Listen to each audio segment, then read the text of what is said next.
ఒకప్పుడు ఒక అడవిలో సింహం రాజుగా ఉండేది. అది చాలా గర్వంగా ఉండేది.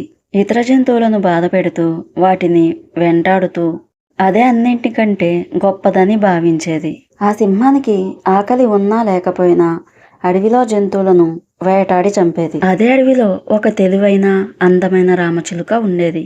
అది ఎప్పుడూ న్యాయం కోసం నిలబడేది. ఎక్కడ అన్యాయం జరిగినా ఎదిరించి నిలబడేది. ఒకరోజు సింహం తన శక్తిని చూపించేందుకు ఇతర జంతువులను వేధించసాగింది. చిన్న జంతువు పెద్ద జంతువు అని తేడా లేకుండా ఆ సింహానికి ఆ అడవిలో జంతువులన్నీ భయపడుతూ ఉన్నాయి.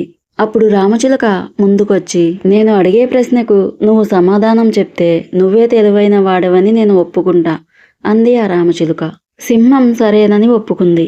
నీవు శక్తిమంతుడు అయితే నీ శక్తిని ఇతరులకు హాని చేయకుండా ఉపయోగించగలవా అని ప్రశ్నించింది రామచిలుక. సింహం ఆ ప్రశ్నకు సమాధానం ఇవ్వలేకపోయింది. అది ఎప్పుడూ ఆ కోణంలో ఆలోచించలేదు. రామచిలుక తెలివిగా మాట్లాడుతూ జంతువుల మధ్య ఐక్యత, సమానత్వం గురించి చెప్పింది.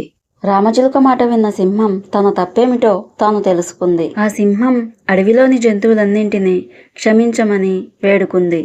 ఆ రోజు నుంచి సింహం మారిపోయి మంచి రాజుగా పేరు తెచ్చుకుంది. ఈ కథ నీతి: శక్తి ఉన్నవాడు దాన్ని మంచి కోణంలో ఉపయోగించాలి. తెలివితేటలతోనే నిజమైన విజయం సాధించాలి. ఫ్రెండ్స్, ఇలాంటి మరిన్ని స్టోరీస్ కావాలంటే మన ఛానల్ని సబ్స్క్రైబ్ చేయండి, షేర్ చేయండి, లైక్ చేయండి. మరొక మంచి స్టోరీతో రేపు వచ్చేస్తాను. Bye friends.